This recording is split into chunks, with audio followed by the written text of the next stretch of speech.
I believe I am live. I think that intro did not work as I expected. Well, welcome everyone who happens to be on here. My name is Rich, and this is Two Guys Tech, and this is my first live stream. We haven't done one of these in a very, very long time. We used to do a live show, Brandon, John, and I, way back when for Tech News. And Brainiac, welcome. Thank you for joining me on our first live show. The intention of these, just to get some like housekeeping stuff out of the way, the intention for all of this is, good morning, Martin, Jason, look at this, Arbel. Oh, you guys are great. The intention of these is to kind of just like talk about either the HomeLab projects I'm working on, kind of just behind the scenes, and to chat about that stuff, talk about videos that we've released, tech Q&A, that kind of stuff. And just I've really been missing an opportunity to like interact and just not to name drop because that's not my kind of thing, but good friend of the channel, Tom Lawrence, has been telling me for the longest time, like, you got to do this, man. You got to get off the horse and get on. So Livix, thank you. It's good to see you guys. So yeah, let's get right into it, shall we? I think because Mike, wow, from the UK. Hi, Mike. Let's start with basically I wanted to talk about that 24U server that I just built, because it's been awesome. And surprisingly, like, one of the questions that I got when after it was done is like, how loud is it? And I just want to say that thing is quiet. It's technically quieter than the other 2Us that Supermicro servers that I have. I've got a quad node that it's like a jet engine. But yeah, look who we got in the chat. Mike, Jason, Arbel, Geek of all trades. Thank you guys. It's good to have you. If you guys have any thoughts, any questions that come up, meanwhile, just hit it up. Oh, I forgot to tell you. I have a producer, and that producer is Brandon. He is behind the scenes, and he will be helping facilitate anytime questions come up, that kind of stuff. He'll pop it on the screen. Makes life a lot easier for me, so I can just stare at myself in the camera, which is what I'm doing right now. But with that, let's talk about the that server that I did in the last video. Let me go over here now. Actually, let's go straight to the docs, because I think the docs are where it's at. So this is the guy here, and so what is it? What's this super storage? I hate these. Like, Supermicro has like the worst alphanumeric name, just like vomit. So this is a 6029P E1CR24L. The way I look at it, Jason, is, to me it looks like, I don't know, this is what growing up in America has taught me, but like it looks like a bunch of rockets. It's one of those like rocket mounted vehicles, and they're just like shooting missiles. So but it's quite the beast. And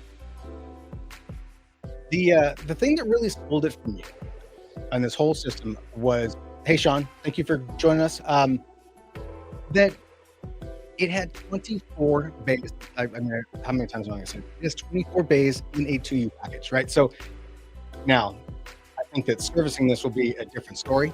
We'll see when it actually comes time to swap out a drive that's in the middle of that. But V1, V2, Intel scalable means I got some runway. One of the problems that I have with a lot of the HomeLab stuff that I'll end up using is that if I'm going to be using my HomeLab for learning, other than just like the self-hosting stuff is a huge part of it. Like, you split it down the middle, kind of 50-50, where I've got, these are the things I do. I love to do them. Yeah, the R740 XT is also an example of that too. And they've got 1U chassis of the Dells flat inside, but I think that those are a little bit louder. So half of the HomeLab is like, these are the things I'm doing still. I want to do them. Like, I want to self-host all these things and do all that kind of stuff. And then there's like, to be able to test these, to learn these platforms. And the older gear gets left behind so quickly with a lot of these enterprise grade software solutions, right? Pour one out for VMware, but VMware was one of the first that I remember when I just built like a 4 generations ago, 5 generations ago, like the server, and it was a tower based on a precision platform. And I remember when I upgraded from like 6 to 7, and it's like, by the way, your CPUs may not be supported. Come on, man! Like, cut me some slack. I know you can, which is, shout out to.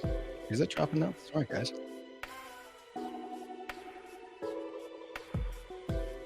I am having mic issue. Good times. How's that? Is that okay? Yes, no. We'll continue on here. All right, let's go get Ribbon Barbecue. Good to have you. Hopefully, this mic thing clears up and it's not a here. Let's see. Anyway, so the question, Mike, your question about sorry, not, I was thinking here. Oh yeah, Sean said, yeah. So, Brandon, I don't know if you can hear me. How's it sounding? What's my plans? Oh, okay. Well, yeah. Move on. So the new server is going to replace my existing storage system that's there, and that storage system is going to. Uh, it's been good. It's a 2U Supermicro running E5 2680 V4 CPUs. So they're like 9 years old. That generation CPU is getting really old now. So that's been kind of a the long arc is, it's just I want to get into. I really have a dream to have everything on a scalable. But the new system also has double storage than the existing system in terms of like growth. It's really been a way for me to get all of future growth of my storage stuff into the same size unit, right? Get everything into you, but also then um, not have to worry about like adding more storage in the future or having to expand out to another chassis or another shelf. Yeah. Okay, give me 1 second. First, as I want to say, since you all been so kind to join the first one, expect to have a little bit of like um, first stuff. Apologies for that. We figured it out. Hope the mic is cleared up. I will have to dig in as to why that is happening in the future. But okay, what did I lose here?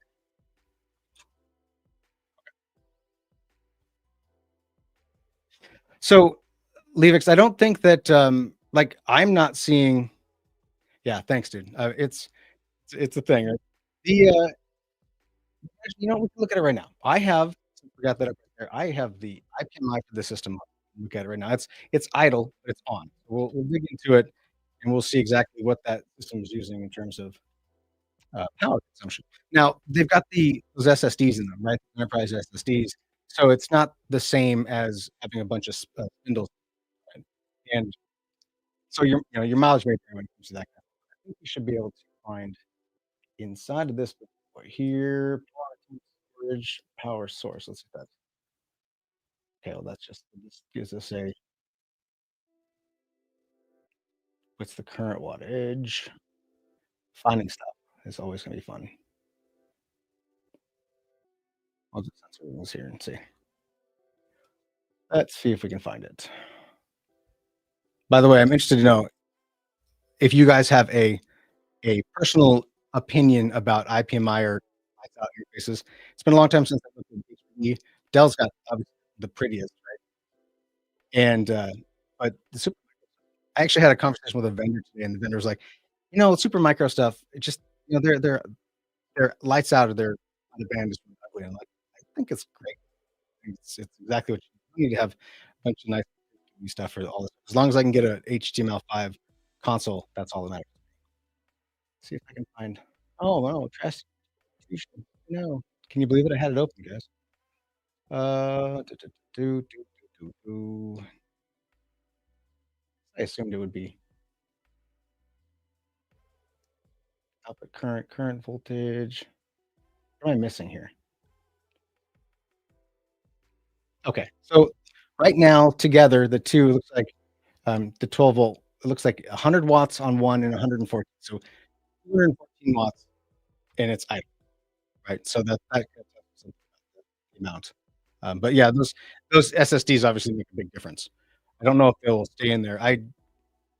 Ultimately, I want to take my 120 terabytes of Rust and move it over the 2 pools that they are. So we'll see about how that ends up working. Kevin, thank you for joining us. Yeah, that's for the most part though, it's been really good. I think the big plan here for this system overall, and I got a harebrained idea that's actually genesis of this kinda came from I was talking from with Brandon, but I still sounds poor on my end. Yeah, the Mega Rack stuff actually, Martin, the Mega Rack stuff is pretty good too. That's a good point. Um, yeah, so, I'm going to take and try to build a storage server from the ground up. And, speaking of that, if you guys have any thoughts on what makes a storage server, let me tell you what I think makes a storage server. In my case, much to the chagrin of maybe some of our Discord, uh, community members, but I'm gonna run Ubuntu on it. I'm thinking of going the cockpit route, and with cockpit, then using the modules and add everything that way to give it a UI. Ultimately, you need to have some sort of easy I'm gonna get some hate for this. I think you need to have a GUI to interact with things in a fast and easy way. And so ultimately, I think that cockpit makes sense. You guys let me know if you think that we sound different. Excuse me. But overall, I think that it's got to be able to do storage management, it's got to do share management, it's got to be able to do virtualization and maybe, like Podman or Docker things. Basically, try to take all the functions that you would get in say something like TrueNAS scale, right? And say, "Okay, can I do that on my own? What does that look like? And how does that compare in terms of how hard it is or easy it is to have like this roll your own sort of storage service?" That's the plan with this initially, and we'll see if it works out, right? Because that's I have a feeling that it will, but it's not going to be sustainable. I think that's it. But I don't know if anyone else out there is, I'd love to know what you guys do if you're using what your storage systems are based on, right? Are you rolling your own or using something special, or use TrueNAS, which they all do the job. But yeah, this guy, funny thing about it, it's so when I racked it up a couple days, and in Oregon here, we've been having like there's this cold front coming across the United States, like this. So I had the garage door open, and it moves air, but it doesn't heat the air like some of my other gear does. And so it will push air quietly, but it seems to be I can't be happier with the amount of air.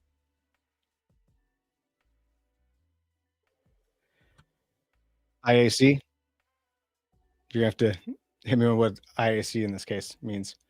Um, Inline admin control. Hit me up, Arbella. It's at infres code. Oh, of course. Yes. Yes. I am gonna I'll die on this hill, but really, realistically speaking, um, the home lab needs to be something that is like when something breaks or I need to do something simple, the GUI is the simplest to do it. Like I spend enough time in command line anyway, and I'm not rolling my own automations. I'm not using Terraform or something like that to just like roll out something on the regular basis. I know there's lots of people out there doing it. Arbel, I'm sure you are one of those, right? But I'm not. It's not. I don't really feel the benefit in a home lab per se. But I mean, prove me wrong. I feel like Chev might prove me wrong a couple in front of me. But the host itself, though, obviously with the it's this is a proprietary board, right? So you can't put anything else into it, which um, GUI overall.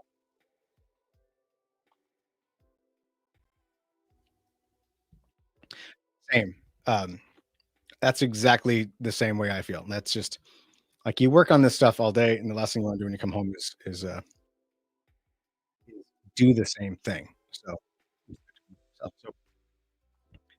but the throwing Ubuntu on it was fine. Like out of the box, everything was fine, and the system was. running, which is good.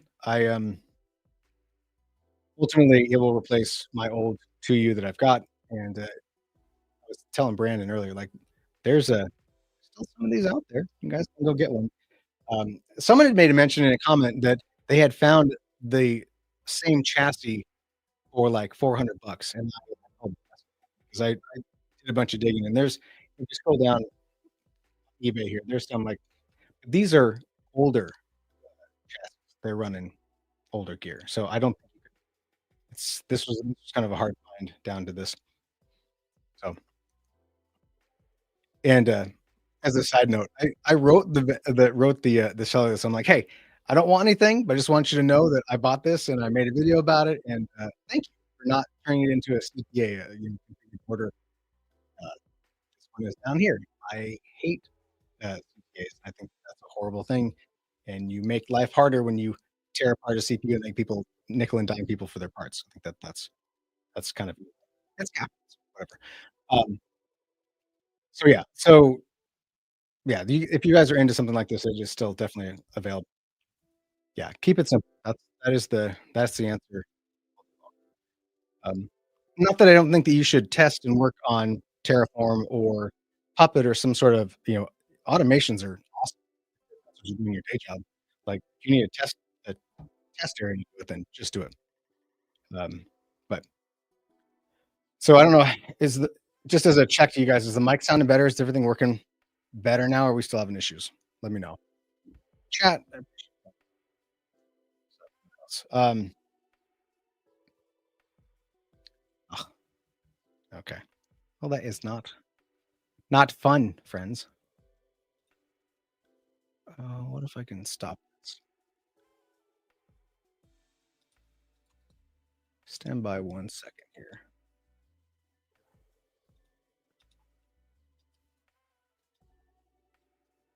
Trying to see if I can stop the. I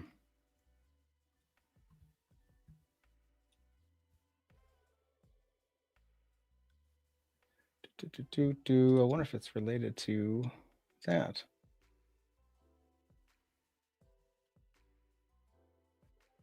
And the stream is going to drop, and I don't want that. So settings. Stand by, guys. Okay. Yeah, we might without having to drop this down and start it over. I don't think I can. So you guys, let me know if this is something I need to start. It just means you have to.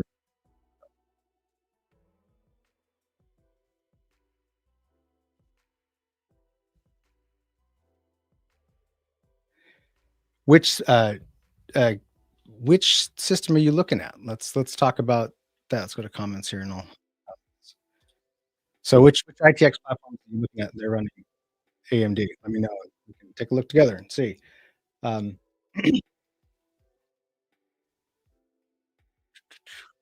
here.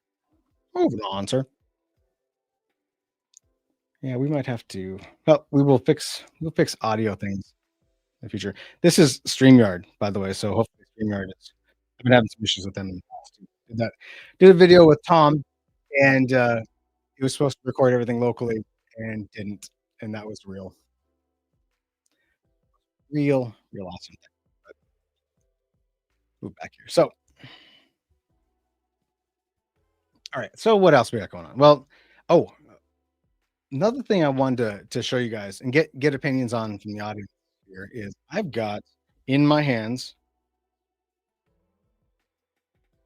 a Jet KVM, right? This guy here.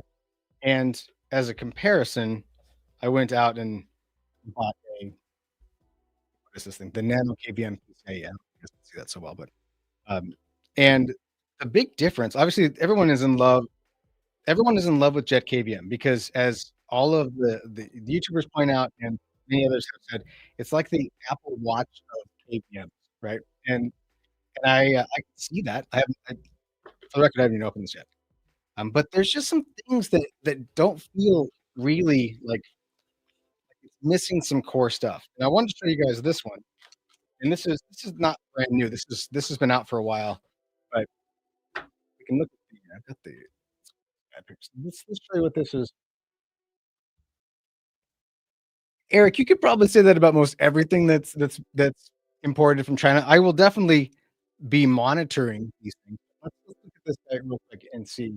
So my this is what I'm currently let's see if I can add to stage here. So I'm holding this in my hand, and it is a little PCI Express board. This guy here goes inside and plugs into a PCIe slot. I think it's from my understanding here so far, PCIe is only for power. It's not able to control anything. Everything that's controlled is actually done through headers here on the back, and you can see those headers here, right, when we zoom in. So those headers there are, what actually interface with the motherboard's connectors, right? The rainbow wires, as we used to call it back in the day. We still call them that, but, um, and yeah, so this guy here also has Wi-Fi, and the thing that I was gonna really compare with, but I'm a little disappointed, I feel like these guys are really missing out, um, really bad, huh? I'm sorry, Jason. Yeah, we're struggling through this. We'll have to get it fixed for the next live stream, which will be next Tuesday, assuming I can get all this junk figured out. But anyway, um, this guy here specifically has uh, a single HDMI port, and so does the Jet KVM. And like when I think of a KVM, I think of something that is supposed to be your KVM is supposed to be like able to pass your video through, right? Like a KVM on a server is just built in and you interact with it and you can plug a monitor into your KVM still or into your server still and get video output and use the KVM at the same time. But all of these little mini KVMs lack the ability to pass through a signal out to the other side. So if you want to do something like get one of these and put it in a computer to like, support a family member in another place, right? You're gonna have them you either need two ports in your GPU to plug into and then also your monitor, and then I guess mirror those things. Otherwise, you're gonna have to have someone crawl on the floor and plug things around. That feels like such a disservice. I do not know why they didn't put multiple HDMI ports on these. So that's feels like that's a huge loss in all this, which is unfortunate. Um, but we will compare and contrast this and you know, is Eric Potter said above Chinese spyware? Maybe we'll see. Like they're this is running a risk 5, I believe, is what the spy runs. And, you know, it's in theory, you can run whatever you want, but I'm excited to see how these things compare, honestly. So we'll make a video about that and we'll figure that stuff out. And the Jet KVM, I mean, man, just it's beautiful. It's such a pretty like you look at oh, that looks like an Apple Watch. Wear that on my wrist. Uh, there's John.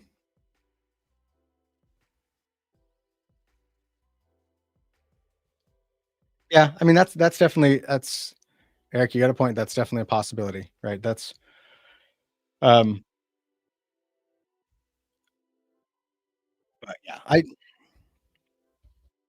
I will see, but you're right. I don't think without actually having these things running, I feel like this is a 80 percentile approach. Like you can't get any closer to a real life KVM or excuse me, like IPMI than you get with a real piece of server hardware. So this gets you close, right? Mouse, keyboard, remote, monitor, remote, and it allows you to really kind of you can get most of the user experience in a very basic fashion. But yeah, you're not going to be mounting uh, you know CD-ROM ISOs and stuff like that in the new system. So, but it's really technology has just gotten so easy now to nicely do these things. So, I did miss above. I wanted to talk JK Teddy's B550i or X57. Um, those are. I mean, that's a great platform. That's actually an X570 is what I have in my desktop to this day. But it's a mini that was a that thing was a heat machine. But the Jack even miss turn the machine. Okay. You can also like you could also, if your board supports Wake on LAN anyway through the use of the network port, do that too. Well, I have so uh that's a good question. So this guy right here was purchased, and I did not reach out to Jet KBM and say, "Hey, buddy, you wanna send me one for free?" I didn't feel right about that. Not really in my wheelhouse in terms of channel. So, it was purchased, and so yes, they are the best thing to do. Guys, I could drop off and reconnect, and you guys have to rejoin. I think that's the best we can do. Let's I'll if I can do that. Let's do this. I apologize. Let's reconnect, and hopefully you'll come back. All right. We'll see you guys in a second.